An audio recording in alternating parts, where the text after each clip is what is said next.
रेखा सरकार ने दूसरे ही दिन दिए केजरीवाल के 10 घोटालों पर सख्त एक्शन लेने के संकेत।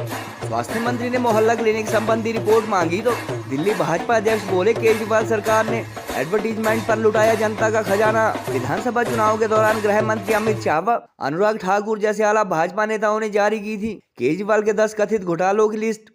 अपने कथन के मुताबिक जनता की अदालत में दूसरी बार भ्रष्टाचार के मामले में दोषी साबित हो चुके हैं केजरीवाल।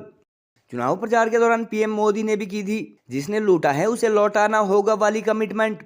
यमुना आरती के साथ सत्ता संभालने वाली रेखा गुप्ता दे चुकी है योगी स्टाइल में काम करने के संकेत।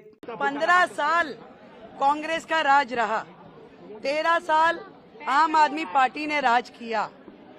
अपना कार्यकाल देखने हमें एक दिन में प्रश्न उठाने वाले ये कौन लोग हैं जिन्होंने दिल्ली को बैकफुट पे कर दिया, जिन्होंने दिल्ली का सर्वनाश किया, जिन्होंने दिल्ली की जनता के अधिकारों का हनन किया, जिन्होंने केवल नारे दिए, दिल्ली के लिए काम नहीं किए। आज वो एक दिन पे हम पे उंगली उठाएंगे।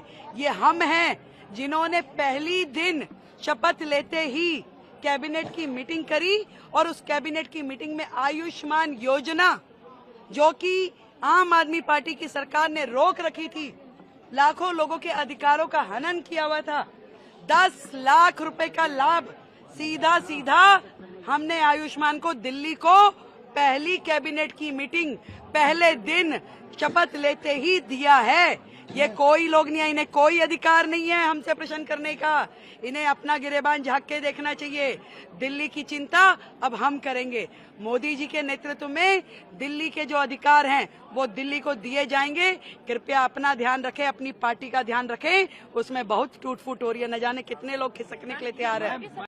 और यहाँ ये बताना जरूरी है कि 2020 swearing in ceremony 2022 expenditure details आम आदमी पार्टी की 2020 की सरकार का शपथ ग्रहण समारोह का सिर्फ एडवर्टीजमेंट का, प्रिंट एडवर्टीजमेंट, जिंगल और वीडियो शूट और ब्रॉडकास्ट, इसकी जो बिलिंग है वो 4 करोड़ 52 लाख रुपए।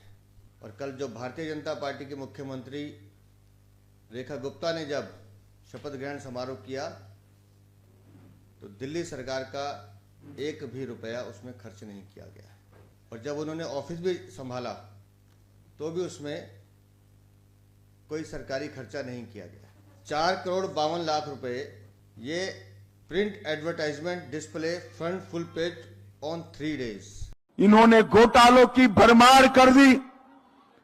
हजारों करोड़ का शराब का घोटाला किया, 28,400 करोड़ का जल बोर्ड का घोटाला किया, 5400 करोड़ का राशन वितरण का घोटाला, 4500 करोड़ का डीटीसी बस का घोटाला, 1300 करोड़ का क्लासरूम का घोटाला, 571 करोड़ का सीसीटीवी का घोटाला, 100 करोड़ रुपए की वक्फ की जमीनें बेच दी और 65,000 नकली टेस्ट कराए।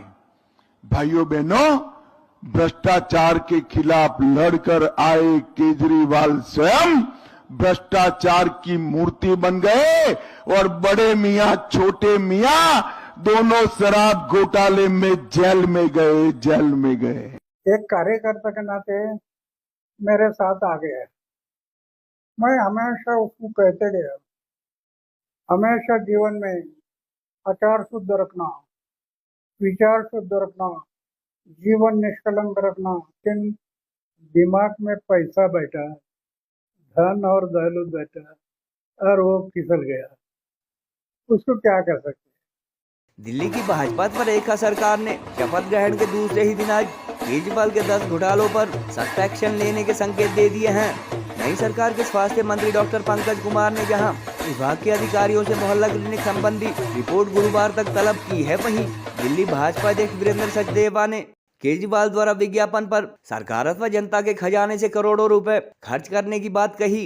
उन्होंने कहा कि दिल्ली में भाजपा सरकार का शपथ ग्रहण जहां कल पार्टी के चंदे अथवा पैसे से हुआ, वहीं केजरीवाल ने साल 2020 में ऑथ सेरेमनी पर करीब 4 करोड़ 52 लाख की राशि सरकारी खजाने से लुटाई थी। गौरतलब है कि विधानसभा चुनाव प्रचार के दौरान होम मिनिस्टर अमित शाह व पूर्व केंद्रीय मंत्री अनुराग ठाकुर जैसे भाजपा नेताओं ने शराब घोटाले को लगाकर जल बोर्ड, वक्फ board, DTC, CCTV panic button, Sheesh Mahal मोहल्ला क्लिनिक, क्लासरूम राशन व विज्ञापन जैसे 10 घोटालों की लिस्ट जारी की थी। पीएम मोदी ने भी इलेक्शन कैंपेन के दौरान जिसने लूटा है उसे लौटाना होगा की बात कहकर 14 सीएजी रिपोर्ट रखने की कमिटमेंट की थी। गौरतलब है कि केजरीवाल ने विधानसभा चुनाव से पहले लोकसभा चुनाव में भी दिल्ली की जनता से उन्हें जिताकर निर्दोष साबित करने की अपील की थी, मगर दोनों इलेक्शन में जनता ने उनकी भाषा में उन्हें दोषी साबित किया। केजरीवाल के घोटाले इसलिए भी चर्चा में है क्योंकि वह कांग्रेस अथवा दिल्ली की शीला दीक्षित सरकार के खिलाफ अन्ना हजारे द्वारा चलाए गए एंटी करप्शन मूवमेंट से सीएम की कुर्सी तक पहुंचे थे और शराब घोटाले में उनके साथ साथ मनीष सिसोदिया व संजय सिंह जैसे आलाप नेताओं के लंबे समय तक तिहाड़ जेल में रहने के बाद उन्हें ईमानदार मानने वाले लोगों की उम्मीदें बुरी तरह टूटी।